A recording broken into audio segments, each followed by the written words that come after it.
tarde, pessoal. É um prazer hoje estar aqui com vocês discutindo um tema tão relevante no momento, né? Que são os riscos psicossociais, que agora entram de forma mais clara, né, na NR1.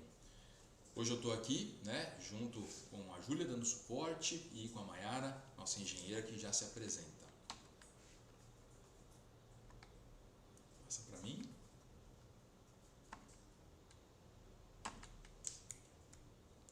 Passa para mim. Vamos lá. Quero me apresentar para vocês, para quem ainda não me conhece de uma forma mais profunda profissionalmente.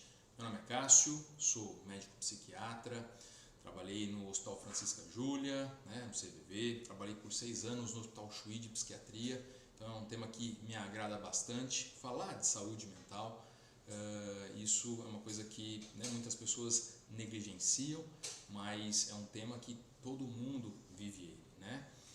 Sou médico do trabalho também, fiz minha especialização pela USP em 2010, sou, né, pela prova da ANANT, sou especialista, sou médico perito também, né, muitas empresas nos contratam aqui para realizar perícias em suas unidades, seja aqui em São José dos Campos, Vale do Paraíba e Brasil, e CEO da Margem desde 2019. Então hoje nós vamos falar um pouquinho aqui dos riscos psicossociais e sanar algumas dúvidas. Mas antes disso, quero que a Mayara também se apresente.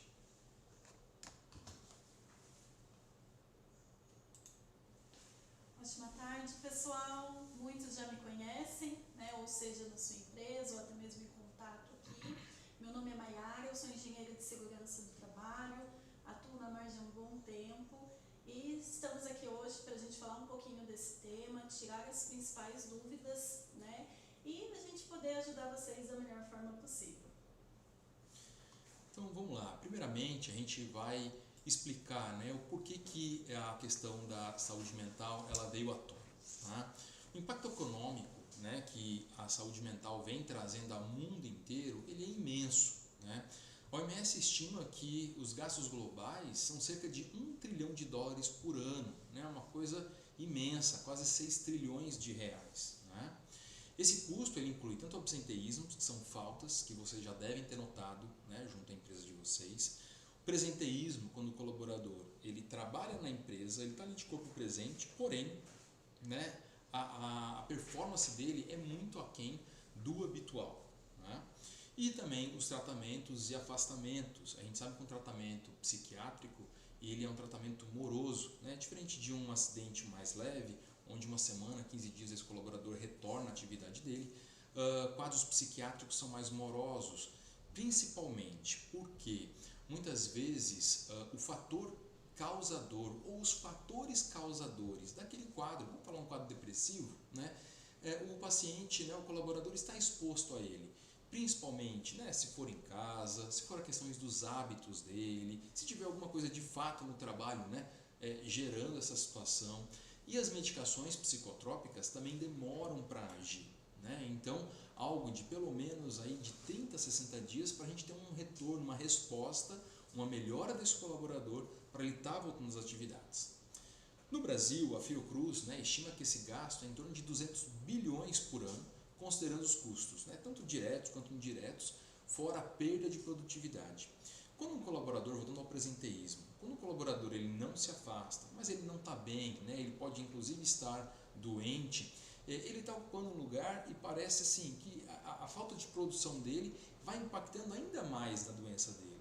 Então é um tema também que deve ser levado e discutido nas empresas, a questão do presenteísmo.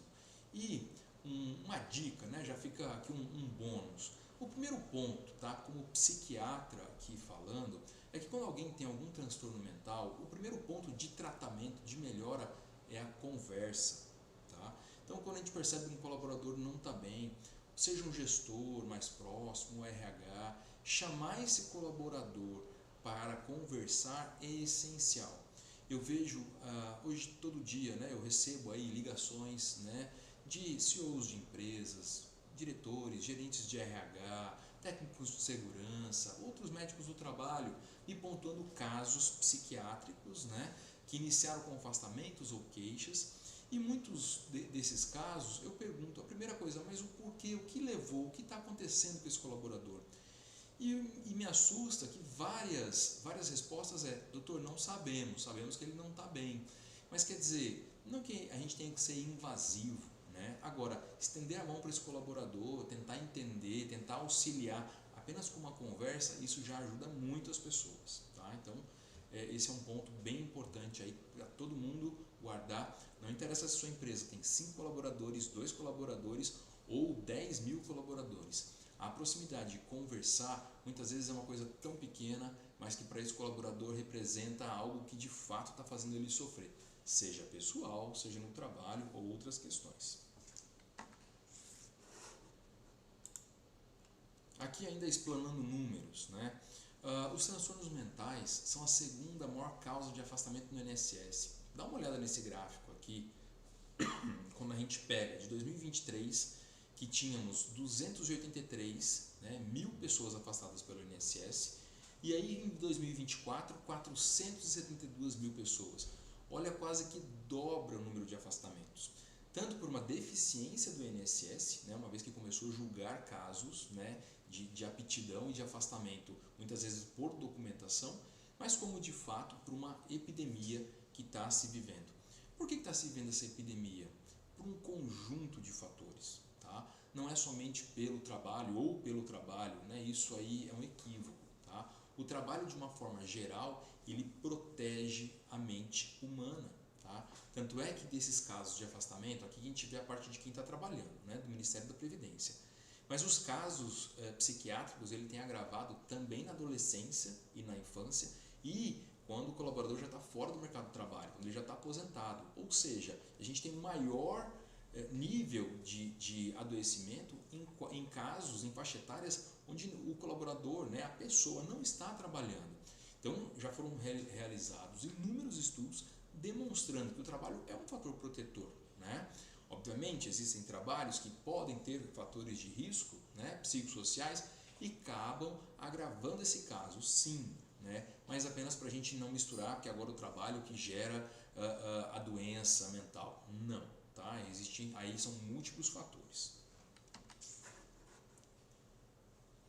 Então, outros números para a gente entender que de fato a gente está numa epidemia.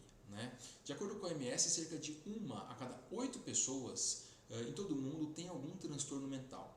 Tá? Isso equivale a mais ou menos quase cerca de 1 bilhão de pessoas. Isso em 2022. Hoje está muito pior. Tá? No Brasil, estudos indicam que 20% da população sofre de algum transtorno mental, ou seja, 1 a cada 5 pessoas tem quadro de transtorno mental. Sendo que a depressão ela afeta cerca de 5,8% da população, enquanto a ansiedade cerca de quase 10%. O Brasil é o país que tem maior transtorno de ansiedade do mundo, tá? Pela nossa cultura, por situações gerais, seja questão política, questões de trabalho, questões familiares, enfim, levam a população até esse quadro. Mas vamos lá, vamos falar agora de NR1.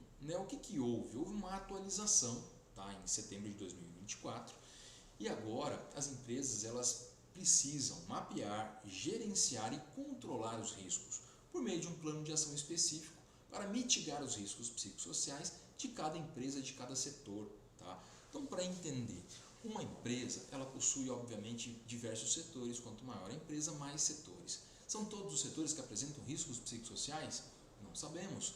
De repente, sim, de repente, nenhum setor. Então, isso ele tem que ser mapeado, tá? Para que a gente possa entender qual é o cenário da empresa. Tá? E assim, os riscos psicossociais eles já faziam parte da NR17. Tá? Então, a NR17 já entrava a questão organizacional. Contudo, devido a essa epidemia que a gente vem vivendo de afastamentos por transtornos mentais, o governo está sendo mais explícito em pontuar isso na NR1, que passa a ser essa gestão obrigatória. Tá? Então, já respondendo algumas perguntas, mas a minha empresa XYZ precisa, toda empresa ela precisa fazer esse mapeamento e fazer essa gestão do risco psicossocial. Obviamente, quanto menor a empresa, mais fácil essa gestão, como tudo. Menor a empresa, mais fácil. Quanto maior a empresa, mais sofisticado esse mapeamento, mais sofisticado essa gestão vai ter que ser, obviamente para controlar as demandas, né, e os riscos que possam existir. E o que são riscos psicossociais? Tá? Eu vou vir aqui direto da OIT para explicar exatamente o que eles pontuam. Né? Então, os riscos psicossociais é a interação entre o conteúdo do trabalho, organização, gestão de condições ambientais que podem ter efeitos adversos na saúde psicológica ou física dos trabalhadores. Para frente agora a gente vai pontuar, né, quais são, especificar um pouco mais desses riscos. Então, exemplos, né, de sobrecarga no trabalho. Então, trabalho, né, que exige uma carga excessiva, com metas inatingíveis, longas jornadas de trabalho, alta pressão por produtividade. Tá? Isso cada empresa tem que entender e, junto com o seu gestor, de fato, verificar se existem metas inatingíveis, se existem longas jornadas de trabalho. O que são longas jornadas de trabalho? São jornadas que extrapolam as 2 horas de trabalho extra que a CLT permite o colaborador realizar. Tá? Então, isso precisa ser verificado. Existem momentos de pressão no trabalho? Sim, existem. Exemplos, né? Imagine que uma empresa aqui vai realizar uma feira em São Paulo, né? Para expor seus produtos, expor sua empresa. Como é que vai estar o setor, por exemplo, de marketing, o setor comercial, o setor de logística? Ele vai estar sob uma alta demanda de trabalho, mas isso por algumas semanas, alguns dias, e não, por exemplo, uma sobrecarga de trabalho aí ad eterna, né, junto a todo o ano. Tá? Então, existem em todas as empresas períodos de calmaria e períodos, né, de aumento. Exemplo agora, estamos entrando na Páscoa. Né? Como é que será que as fábricas de chocolate estão com a produção de ovos? Né? Agora, isso ocorre o ano inteiro? Obviamente que não. São sazonalidades, comércio no fim do ano e assim por diante. Né? Então, é viável, dá para entender, compreender sazonalidades. O que não pode ocorrer é uma coisa extensa ao longo aí de todo o ano, uma carga de pressão que não se acaba. Tá? E, ao contrário disso, trabalho monótono, tá? Ou desafiador em excesso ou zero desafio. Né? Funções que exigem alta concentração sem pausas adequadas, gerando aí uma exaustão mental. Existem situações que isso ocorre. Eu vou dar um exemplo aqui, como digo, né, para diversos clientes. Exemplo de um cirurgião no meio de uma cirurgia que era para durar 3, 4 horas, já é um período, né, bastante exacerbado, só que por uma complicação, né, esse médico está com as vidas do paciente na mão e ele vai ter que se exceder. Tem cirurgias que ocorrem através aí de 8, 9, 10 horas, 12 horas, né, ou até mais. Tá? E aí, como é que a equipe faz? Deixa o posto? Obviamente que não. Né? Porém, obviamente, depois dessa situação, tem que haver um período de descanso adequado. Eu peguei alguma situação extrema, mas a gente tem que botar isso no papel e, principalmente, se existe a recorrência desse tipo de atividade. O que eu quero falar para vocês aqui, que vão, obviamente, né, fazer um mapeamento desse risco na empresa de vocês, é que, já antecedendo, já verifiquem como a empresa de vocês está referente a esses quesitos, né? Para poder, obviamente, uma vez que você corrige essas falhas, seja de processo, seja de demanda, seja de metas, né? Você já está, digamos, se adequando à própria NR, porque o que a NR fala? Ela fala para você identificar os riscos e mitigar os riscos, né? Então isso pode ser realizado a partir de hoje, tá? Uma visão próxima à liderança e a liderança próxima à equipe. Volto a falar, a maior ferramenta que todas as empresas têm é o diálogo. Tá? Então, falta de controle, né? Funcionários sem autonomia para tomar decisões. Entenda, né? Cada posto, cada função, existe aí decisões a serem tomadas. Não estou falando aqui de tamanho de decisões. Tá? Pode ser que seja um CEO que vai decidir se vai abrir uma unidade ou uma fábrica inteira em outro país. Olha que baita decisão. Ou pode ser que um colaborador tenha que decidir se ele vai fazer o cadastro antes ou depois de cumprimentar o seu interlocutor. Se ele tem, né, o poder aí, digamos, deixar o trabalho mais confortável para ele, ou ele achar que ele é mais produtivo, de repente faz-se caber a opinião dele frente àquilo. Né? Isso também é vital. Tá? Realizar atividades repetitivas, monótonas, né? E sem nenhuma flexibilidade, né? Às vezes o colaborador ele precisa, olha, eu posso almoçar 1 hora mais cedo, 1 hora mais tarde, de repente alguma situação, por uma questão particular dele, faz sentido, mas isso é só um exemplo, né? Insegurança no emprego e falta de reconhecimento, então medo constante de demissão. Existem empresas que trabalham com base na pressão, olha, se não executar bem o serviço vai ser desligado. Então isso gera uma ansiedade muito grande, né? Tem empresas que praticam essa situação? Tem, tá? Tem empresas que, digamos, o colaborador aí anda com a faca no pescoço. E isso pode acontecer em vários cenários. É o comum? Obviamente que não é o comum, né? O colaborador que ele produz, que ele colabora, que ele está ali ativamente, esse colaborador tem que ser reconhecido, quiçá numa oportunidade promovido. E o colaborador que ele não está mergulhado na cultura da empresa, não produz, não está adequado, a questão não é ameaçar, né? Então, já um bônus também seria dar um feedback construtivo para ele, para ver se ele consegue retomar as atividades dele, consegue atuar de acordo com a necessidade da empresa, obviamente, junto a todas as questões, né, de proteger esse colaborador dos riscos psicossociais, mas uma vez que ele não se encaixa dentro dessa instituição, a questão não é ameaça, né? Dá oportunidade para ele buscar um trabalho em outro local que possa ser mais adequado a ele, né? Então, a falta de reconhecimento e recompensa, até mesmo a ausência de feedbacks, né? Muitos colaboradores reclamam, olha, eu não sei nem se eu estou indo bem ou mal. Então, o feedback não significa aumento, não significa promoção, mas feedback significa se de fato ele está executando o trabalho dele de forma positiva. Para muita gente eu posso estar chovendo no molhado, mas tem muitas empresas que deixam de executar esse tipo de reconhecimento, tá? E contrato de trabalhos precários, né? Então vínculos temporários, vínculos informais. Tem muitas pessoas ainda, a gente vê isso aqui, que contratam pessoas de forma informal, dali 2 meses a pessoa vem aqui para fazer um aso admissional. E aí a gente pergunta, você está trabalhando? Que dia que você entra? Ela fala, eu já entrei, faz 2 meses, faz 3 meses, tá? Então isso gera também uma angústia, fora que a pessoa pode, obviamente, se implicar em riscos aí de processos trabalhistas, né?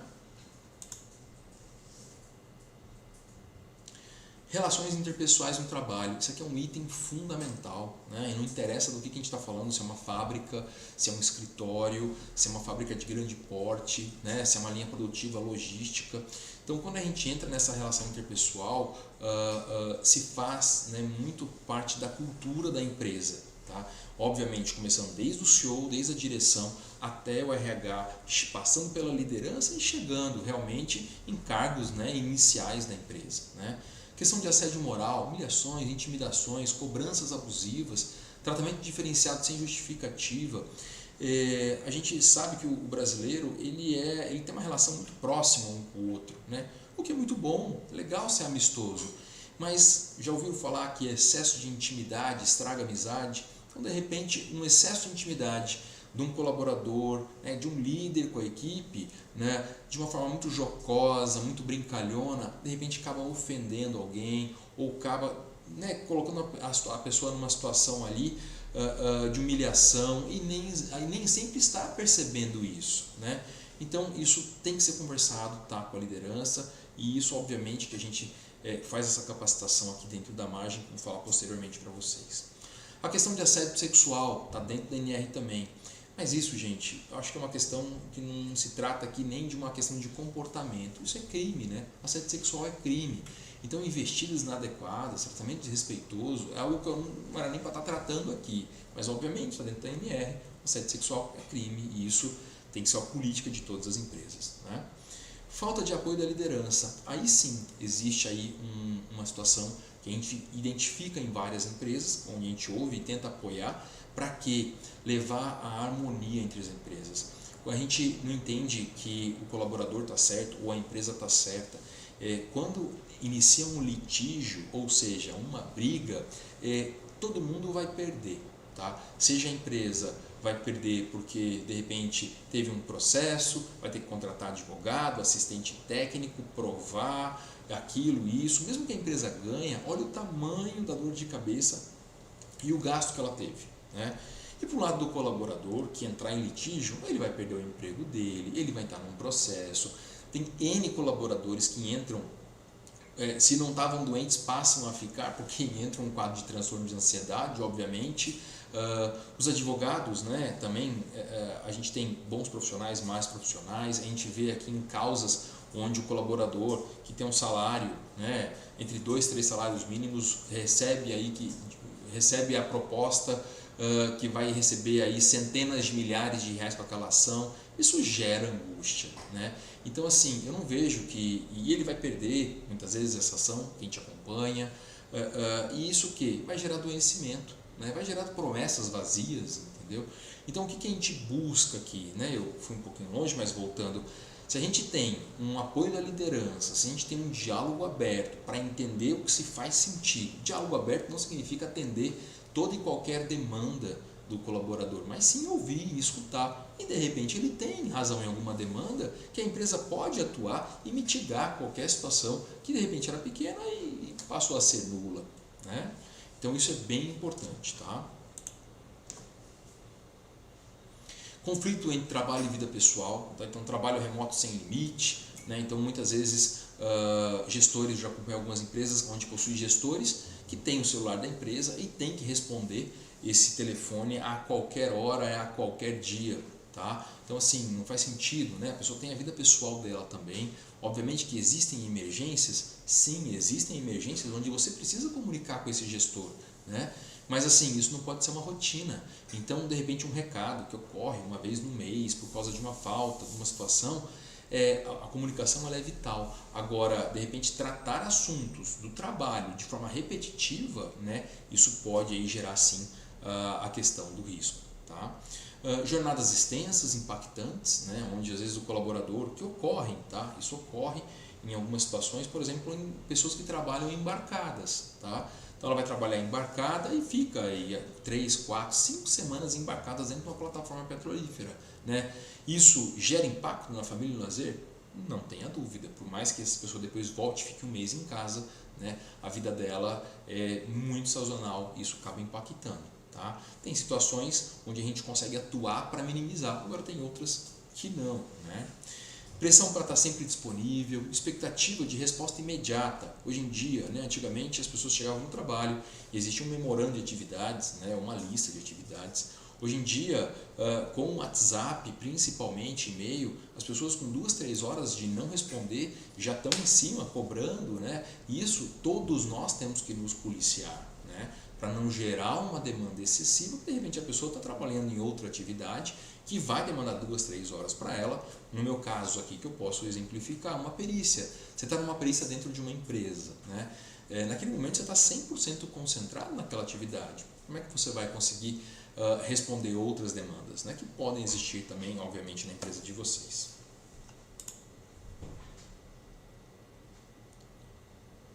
Então, ainda assim, né, com conflito entre trabalho e vida pessoal, né, falta de ergonomia, cadeiras desconfortáveis, iluminação inadequada, ruídos excessivos, espaços físicos inadequados, superlotação. Uma vez eu entrei numa sala para poder fazer uma vistoria, uma sala que tinha mais ou menos aí 8 metros quadrados, tinha literalmente 8 pessoas, quase 1 metro quadrado por pessoa, né? Falta de privacidade, ventilação ruim, né? Conflitos interpessoais constantes, né? Geralmente de muita competitividade e hostilidade, tá? Isso tudo vai causar aí esses fatores psicossociais, esses riscos, tá? Então vamos lá, né? Depois de entender um pouquinho, né, de que riscos são esses, um pouco da prática, o que deve ser feito? A primeira coisa, né? Você deve mapear os riscos psicossociais na sua empresa. Como é que isso é feito, né? Eu vou pontuar aqui. Então primeira coisa, numa equipe qualificada, né? Que já entendeu isso, a gente vem estudando aí há vários meses para conseguir sentar com vocês aqui e explicar um plano de ação, que a gente pontua em quatro pilares, tá? Eu acho extremamente importante. O primeiro pilar é atender a norma regulamentadora, ou seja, entender quais são os riscos e mitigar esses riscos. O segundo pilar é proteger a empresa, tá? Não é porque você vai aplicar um questionário e a pessoa indicou que tem um problema na empresa que simplesmente o dito num questionário ele vai ser colocado para dentro da empresa como de fato um risco, né? Não, você tem que proteger a empresa. Como é que a gente faz isso? Por meio de um moderador, que eu já chego nessa explicação. Tá? O terceiro pilar é o quê? Que esse sistema de mapeamento ele seja viável de ser aplicado. Né? Então, imagina você fazer, digamos, um plano imenso para uma empresa de 2 pessoas, ou fazer um plano muito precário para uma empresa que tenha 3.000 pessoas. Então, ele vai sofrer modificações, obviamente, de acordo com a empresa, porque todas as empresas têm que executar. Então, a gente tem que levar o acesso, seja ele um processo um pouco mais robusto para uma empresa maior e um processo um pouco mais simples, mas sempre buscando o quê? Atender as normas, protegendo o colaborador, protegendo a empresa, seja aplicável, e o quarto pilar, que seja economicamente viável. Porque senão, se você faz uma coisa muito robusta com uma empresa e fica um valor exorbitante, não faz sentido.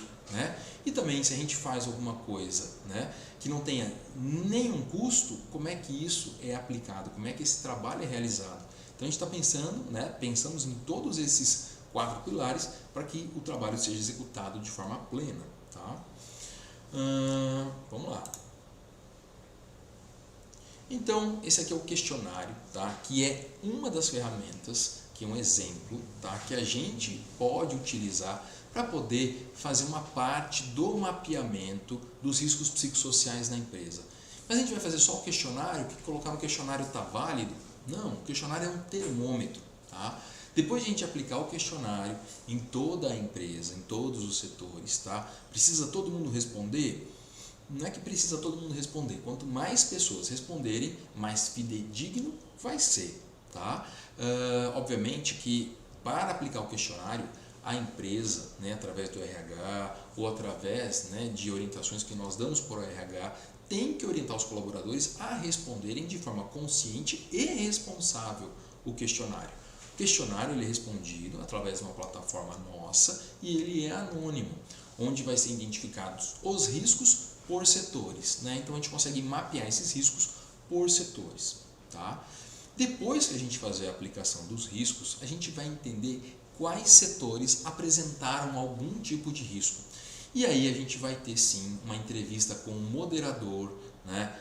Uma entrevista com o RH para entender se aquela queixa, se aquele risco, de fato ele bate aí junto com o que foi mencionado no questionário. Então não simplesmente colocar, respondendo no questionário, isso sobe para o PGR. Não, isso vai ser averiguado por um moderador.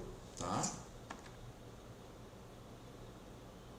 O segundo passo, né, depois que você entendeu, mapeou o risco, isso está certo, esse risco ele vem para o PGR para cumprir a legislação.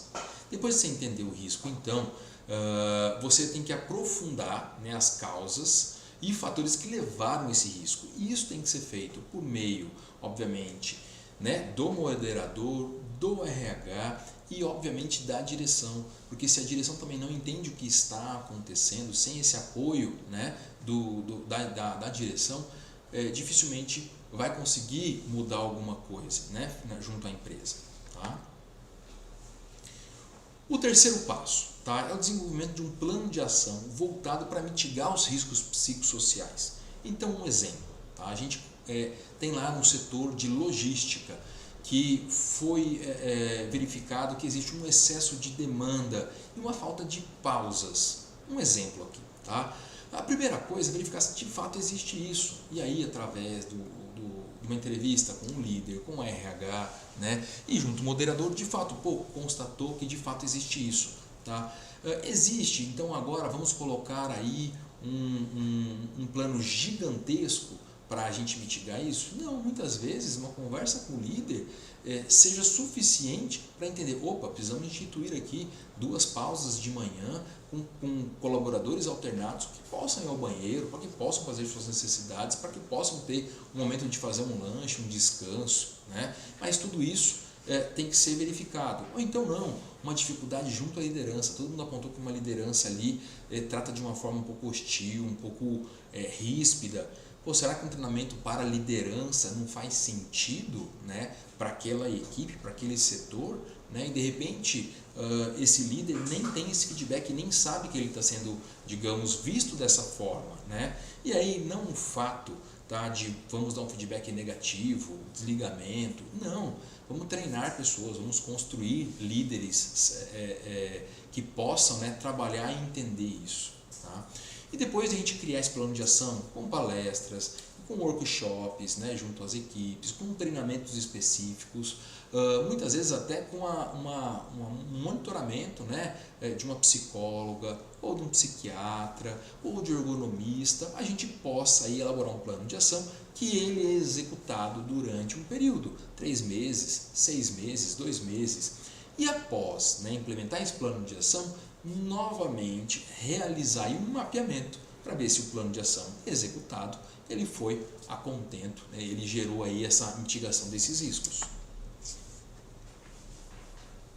Então, qual o objetivo do plano de ação? Promover o bem-estar mental entre os colaboradores, né, e obviamente a empresa. Diminuir taxa de absenteísmo devido a problemas de saúde mental. Só que assim, a mente manda no resto do corpo. Pessoas mentalmente saudáveis adoecem menos, inclusive fisicamente. Tá? As pessoas que têm, por exemplo, quadros depressivos têm energia menor, produzem menos, têm mais dor psicossomática e podem desenvolver inclusive fibromialgia, né? Tem mais dores de cabeça, tem quadro de ansiedade que geram problemas gastrointestinais. Tenho certeza que muita gente que me ouve aqui, quando está no momento de ansiedade, apresenta ânsia de vômito, diarreia, dor de barriga, cólica, né? Então, de repente você está recebendo atestados que não tem nada a ver com o quadro mental, mas é o quadro mental, né? Ou não precisa nem estar doente, mas ela está sobre uma situação mental, psicológica, que está fazendo ela, digamos, ter um sofrimento físico. Tá? Então isso também ajuda a diminuir essa questão. E obviamente evitar multas e processos trabalhistas de acordo aí com a nova, com essa atualização da ANR. Tá? Benefícios para as empresas. O que a gente não quer apenas assim, olha, a empresa agora tem que resolver um problema. Não, vamos pensar de forma neutra, pensar de forma, né, positiva. Então, uma empresa que tem os colaboradores saudáveis, eles são mais engajados, isso é óbvio, vocês sabem disso, né? Tem maior produtividade, um colaborador engajado tem maior produtividade, faz uma retenção de talentos, né? Diminui aí o turnover, né? Evita multas, como já falei, né? Tem respaldo técnico, tá? Em processos trabalhistas. Então vocês sabem disso, alguns de vocês, né? Se não muitos, eu já atendi com demandas trabalhistas de cunho, né, psiquiátrico, e aí quando a empresa apresentar que ela apresenta um plano, um mapeamento adequado, um plano para a saúde mental, isso obviamente vai gerar aí um ponto técnico para fazer essa defesa, principalmente quando a norma passar a valer, né? E obviamente empresas maiores, a diminuição da sinistralidade do convênio médico. Muitas empresas, tá, tem um convênio médico aí, digamos assim, um aumento, né, das mensalidades por causa da sinistralidade. Então, o plano de ação, como falei, deve ser realizado de acordo com o mapeamento, né, personalizado de empresa para empresa. Vão ter palestras para conscientizar que cada pessoa é responsável por sua saúde mental. Não entendo, tá, que a saúde mental é uma responsabilidade da empresa, não. A saúde mental, aliás, a saúde de uma forma mais ampla, ela é responsabilidade da pessoa, nem do colaborador, é da pessoa, tá? Então, assim, se eu estou ficando doente, XYZ, essa responsabilidade é minha e cabe a mim atuar para poder melhorar isso. Então, a gente fala de hábitos, eu explico as questões aí de como funcionam as monoaminas, serotonina, noradrenalina, dopamina, enfim, né? Para que as pessoas tecnicamente entendam que essa responsabilidade também é delas, né? Obviamente que a empresa tem a parcela dela, sim, né? Tem um ambiente saudável, obviamente é um ambiente protetor, tem um ambiente com riscos psicossociais, né? Com altas demandas, sem controle, um ambiente hostil, obviamente isso contribui para um quadro, né? Treinamentos, né, para mitigar questões, né, de riscos na empresa, principalmente focado na liderança, aí entra a capacitação da liderança, workshop de saúde mental para poder auxiliar as pessoas a entender como se cuidar frente a essa questão de saúde mental, monitoramento periódico dos riscos psicossociais, que é o mapeamento, né, daqueles setores que foi identificado o risco psicossocial para entender se está aumentando ou não. Gestão de absenteísmo dos transtornos mentais. Então, entender da onde que está vindo aquele atestado, de qual setor, por qual motivo, né? Para isso ajuda a mapear também, tá? É um outro critério, inclusive o Ministério do Trabalho está pedindo. E suporte para implementar mais, né, demais requisitos na empresa, como canal de comunicação, né? Alguns chamam aí de disque denúncia, e eu gostaria, né, de tratar, e até oriento, né, que crie um canal de comunicação entre RH, né, e a liderança para entender. Eu, não só como médico do trabalho, mas como, né, diretor de uma empresa, entendo que, mesmo se eu dirigir aqui hoje, eu dirijo algo em torno de 50 pessoas, entre colaboradores e médicos e engenheiros, mas se fosse 5.000 pessoas e a minha empresa tivesse algum problema nesse quesito, eu como diretor gostaria de saber para poder tratar de forma adequada, né? Às vezes é um colaborador que não se encaixa no perfil da empresa, vamos fazer o quê? Ou não, às vezes de fato ele está com algum sofrimento que a gente possa auxiliar, né? Então a gente também vai ter esse suporte para auxiliar as empresas.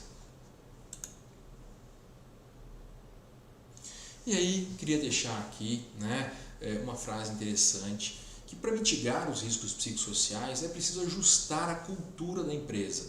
O pessoal de RH gosta bastante disso, eu adoro isso porque faz muito sentido. Uma cultura de uma empresa é como a empresa faz as coisas, né? Isso ele starta na direção e chega até o nível mais baixo, pode se perder no meio do caminho. Então, ajustar a cultura da empresa, né, começando pela direção, passando pelos gestores, até a base da corporação, ele é fundamental, tá? E para ficar bem claro a todos, isso eu já fiz outras palestras, o trabalho ele protege e é essencial para a saúde mental. Eu como psiquiatra, quando atendo pacientes, eu afasto o mínimo de tempo necessário. O trabalho ele protege a mente da pessoa, o trabalho ele é fantástico, tá? E o nosso dever aqui, como, né, CESNT de centenas de empresas, diretores, RHs, é mitigar os riscos que possam existir no ambiente de trabalho. Ninguém tem orgulho de ter uma situação ruim na sua empresa e manter ela dessa forma. Pessoal, espero ter contribuído para fazer alguns esclarecimentos. Agora eu vou fazer um bate-papo, né, junto com a nossa engenheira Maiara, a respeito de dúvidas que vieram até nós.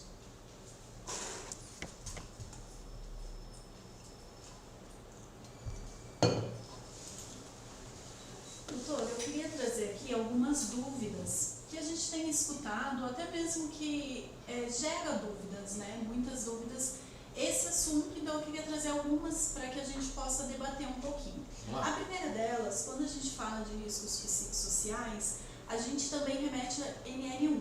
A NR1, de conhecimento de todos, é o PGR. E o PGR é uma parte essencial da gestão de riscos. Os riscos psicossociais, após serem levantados, identificados, eles devem constar nessa documentação? Sim, devem constar nessa documentação, né? Obviamente que, como a gente, né, já falou, eles vão ser mapeados, vai existir aí um moderador entendendo, né, junto aí a empresa, através aí, principalmente da IP, né? Quando existir esses riscos, eles vão ter que entrar aí no PGR, tá? Isso para atender a norma, tá? É obrigatório. Ótimo. Uma outra dúvida, que é uma grande dúvida, é: todas as empresas, a partir de agora, terão que ter um psicólogo dentro da empresa tratando tudo isso que a gente conversou aqui? Não. Essa questão gera muita dúvida mesmo, né? E agora? Então tem que ter um psicólogo dentro da empresa? Não, de fato não faz, aliás, nenhum sentido ter um psicólogo dentro da empresa para simplesmente estar ali atendendo os colaboradores. Vamos separar, né, o joio do trigo aqui. O que acontece? O QNR pede para você mapear os riscos. O auxílio de uma psicóloga é um exemplo. Pode, né, em empresas maiores, fazer sentido a gente mapear os riscos com o auxílio de uma psicóloga. Lembra, os riscos na empresa. De repente, esse colaborador ele está mentalmente doente por questões que sejam genéticas, pessoais, relacionamento, financeira, N causas, né? Familiares, cônjuges, né? Então assim, não faz sentido. Então os riscos que esse colaborador está sofrendo, né? Ele não está dentro da empresa, ele está fora, tá? Mas o psicólogo ele pode ajudar a identificar os riscos e obviamente tratar os riscos, tá? Ter uma psicóloga, a empresa querer oferecer uma psicoterapia para os seus colaboradores, para auxiliá-los, né, de uma forma mais ampla, é bem-vinda, mas isso não é uma obrigatoriedade. Ótimo. A ANR, ela fala muito de mitigar os riscos.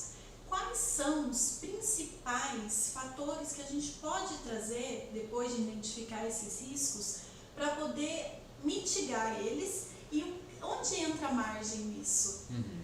Então vamos lá, depois que a gente fez esse mapeamento, entendeu se é uma questão de controle, se é uma questão de assédio, se é uma questão de demanda, né? São N situações de autonomia, né? A gente vai elaborar um plano de ação, sentar junto com a direção, junto com a RH, explicar o plano de ação, né? E aí pode ser com capacitação de liderança, que é um dos mais fortes, porque é aí que mora uma das situações. Pode ser para explicar para a direção, né, que existe esse risco e a direção às vezes não está nem sabendo dessa situação.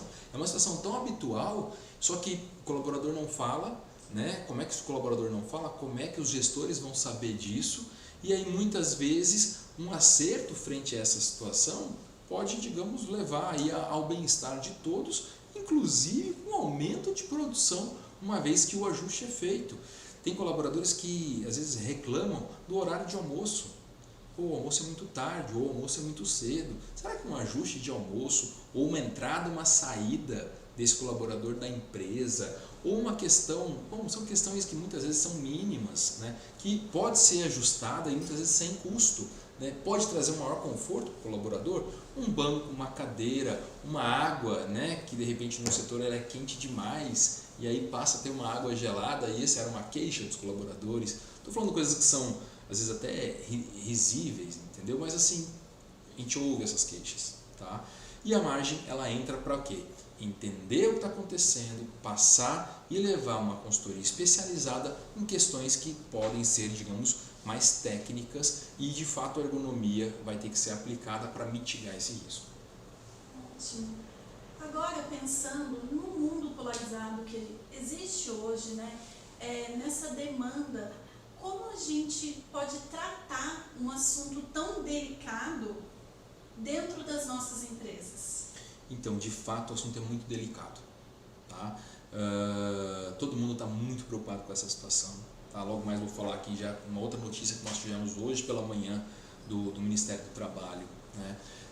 É um assunto muito delicado e tem que ser tratado e tomar muito cuidado com o viés. Para quê? A partir de agora, quem tem transtorno mental, esse transtorno é da empresa. Obviamente que não. E obviamente que, olha, o problema de saúde mental é 100% do colaborador, nossa empresa não tem nada com isso. Quem se fechar para essa situação pode estar comendo bola, né? Então, como eu fechei lá a apresentação, né? O transtorno mental, ele é múltiplo, tá? Então, o colaborador vai ter que fazer a parte dele frente às questões da vida dele. E a empresa tem que fazer sobre a vida dela. Quando a gente traz esse assunto de uma forma neutra, buscando o quê? O bem-estar, saúde mental. Que mais? Mais nada, é isso. O que a gente pode fazer para ter uma saúde bacana, tá? Tanto o colaborador, obviamente, aí, quanto o empresário, quanto os diretores, quanto os gestores, quanto o RH, que a gente pode então tratar o tema com neutralidade. Por exemplo, vamos discutir aqui respeito. Existe uma polaridade em falar que todo mundo tem que ser tratado com respeito? Não existe. Então, como não existe, vamos falar de respeito.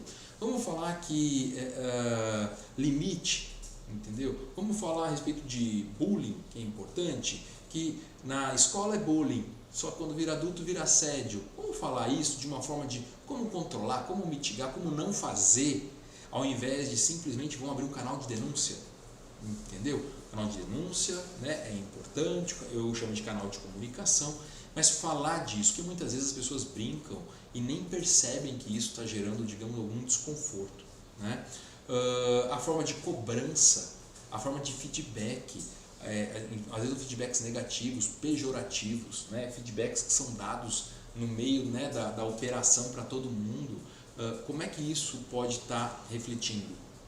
E a questão a falta de feedback também, né? Então tudo isso tem que ser trabalhado, e líderes, vou pegar um líder, por exemplo, que sai, ele é um torneiro mecânico há 10 anos e aí ele vira líder. Ele está pronto para ser líder? Ele está pronto para exercer a liderança? Isso é extremamente sério. E a liderança dele pode impactar tanto em gerar afastamentos, que as pessoas começam a apresentar atestados, gerar insatisfação, queda da produção, e de repente ele era um ótimo torneiro mecânico, fantástico, melhor da linha. As peças dele eram usinadas perfeitamente. Só que, como líder, ele nunca foi preparado para isso, e aí ele pode estar gerando toda uma situação. Pelo contrário, pode se tornar um líder maravilhoso, benquisto, querido, que vai atingir as metas, que sabe bater suas metas, né? Que a equipe engajada junto com ele. Agora, sem ter esse drive, sem ter esse mindset de um bom líder, que, né, dificilmente todas as empresas têm isso, não tem, quem sabe que não tem, pode estar gerando esses riscos psicossociais sem nem estar sabendo disso. O senhor citou o canal de denúncia.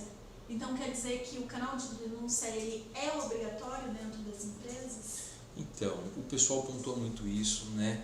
É obrigatório? A questão de ser obrigatório, né? A gente tem que sair dessa questão da obrigação. Eu entendo que ele é fundamental para as empresas. Não de alguém denunciar outra pessoa e simplesmente entender isso. Por isso que eu falo, é um canal de comunicação. Se eu, por exemplo, estou dirigindo um veículo e esse veículo ele tem N problemas mecânicos, né? E a segunda marcha não encaixa, e aí isso me causa transtornos no trânsito, eu fico nervoso, ansioso porque todo mundo buzina, eu tenho que parar o carro e engatar a primeira. Exemplo aqui, só que se a chefia não sabe disso, se a direção não sabe disso, como é que vai arrumar esse carro, né? Ou então não, um líder que está tratando mal um colaborador, ou não, um colaborador que está tratando mal o líder, por que não? Né? Se isso não é levado, como é que isso vai ser colocado na mesa e trazer por um lado, que é o que a gente lida muito aqui na margem, de harmonia. Harmonia, uma briga, todo mundo perde. Se a gente traz para a harmonia, a gente tem, digamos, bons frutos disso. E como a gente conseguiria estruturar um canal de denúncia num sentido de ser bom para os colaboradores e bom para a empresa? Bom, exatamente como eu te falei, né? Juntando direção, juntando RH, juntando líderes, representantes, né? Obviamente, né? da base da operação, para que entenda aquilo. Obviamente que isso deve ser sigiloso, né? Uma vez dentro da questão do compliance, uma vez que a gente avalia, né, essa denúncia ou essa queixa ou esse comunicado para ser levado no ponto adequado para uma solução, para uma questão de buscar aí uma solução para o problema e não, digamos, de incriminar as pessoas. Eu não entendo que isso que gera, digamos assim, N empresas têm um canal de denúncia, só que ninguém denuncia nada, né? Fica aquele canal morto. Sim, inclusive é bem bacana porque é um assunto que já é tratado dentro da CIPA, né? Uhum. É algo que a NR5 já trouxe, que tem dado muitos bons frutos, né? E agora a gente também vai ter essa interação direta, de forma mais precisa, na NR1. Bem bacana. Perfeito. Pessoal, foi um grande prazer estar aqui conversar com vocês a respeito da NR1. E hoje pela manhã, né, não sei se vocês já sabem dessa notícia, isso ainda não é oficial, tá? Mas provavelmente teremos mais um prazo, tá? Para que as empresas se adequem. Afinal, né, hoje a margem atende algo em torno de 800 empresas. Como é que a gente vai adequar, né, 100% dessas empresas frente à NR para evitar multas, né? Quase que seria o tempo inviável para isso. Só que assim como nós, né, existem mais de 17 mil medicinas no país que precisam, né, se adequar, e empresas então são milhões delas, né?